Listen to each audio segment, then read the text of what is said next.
parlerò in francese ovviamente. Ok, merci beaucoup.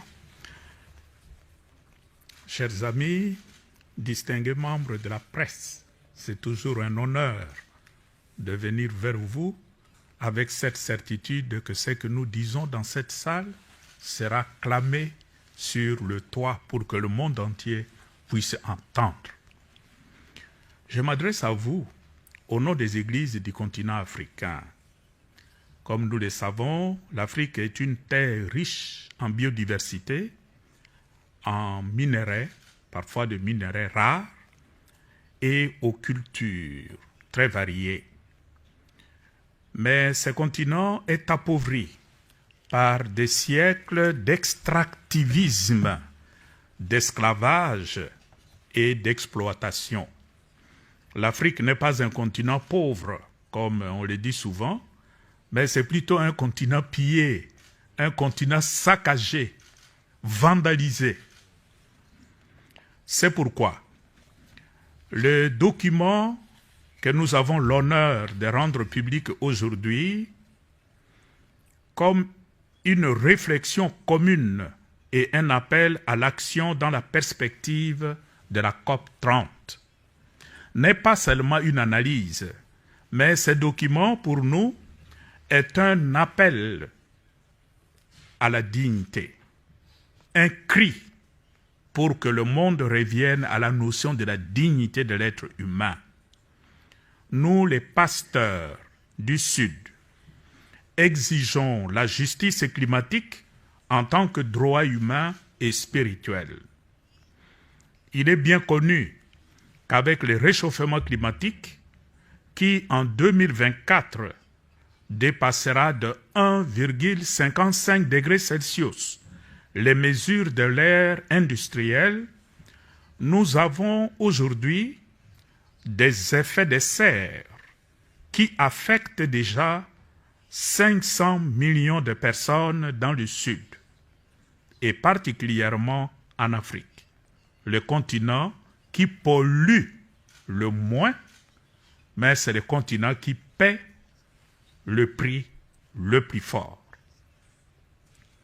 Il est donc urgent d'agir pour éviter des impacts irréversibles sur le climat et le système de notre terre. Nous exigeons donc une économie qui ne soit pas basée sur le sacrifice des peuples africains pour en enrichir d'autres. On n'a pas besoin d'appauvrir certains peuples pour enrichir ailleurs. Comment pouvons-nous accepter qu'au nom de la transition énergique, parce que c'est le maître mot, des communautés entières soient anéanties à la recherche de ce qu'on appelle les minerais stratégiques, le lithium, le cobalt, le nickel, le coltan, le tantal, tantalite, colombite, etc. Comment pouvons-nous tolérer que les marchés du carbone transforment nos forêts en actifs financiers? C'est calculé. Alors que nos communautés restent privées d'eau potable. La course aux minerais stratégiques est aujourd'hui, surtout en Afrique, à l'origine de la prolifération de groupes armés.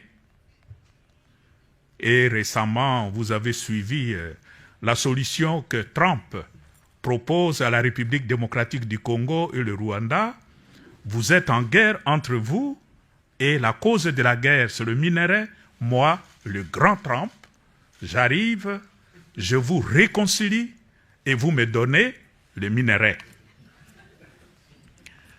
Il a tenté cette solution en Ukraine. Ça n'a pas marché, mais bon, chez nous, tout le monde court, tout le monde a peur de Trump.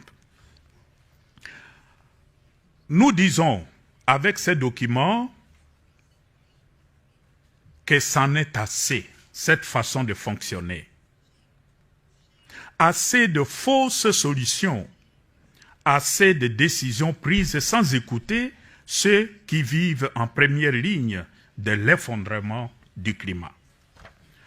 Nous proposons une transformation qui place au centre le soin de la vie, la souveraineté des peuples indigènes et ruraux sur leur territoire et la défense active des droits de l'homme, des droits des femmes, des migrants climatiques et de nouvelles générations. Le document que nous avons signé et partagé aujourd'hui avec le Saint-Père, le pape Léon XIV, souligne en 10 points les engagements et responsabilités des puissants de la planète et présente aussi 10 demandes spécifiques avec des appels à l'action, y compris une série d'efforts entrepris par l'Église catholique elle-même.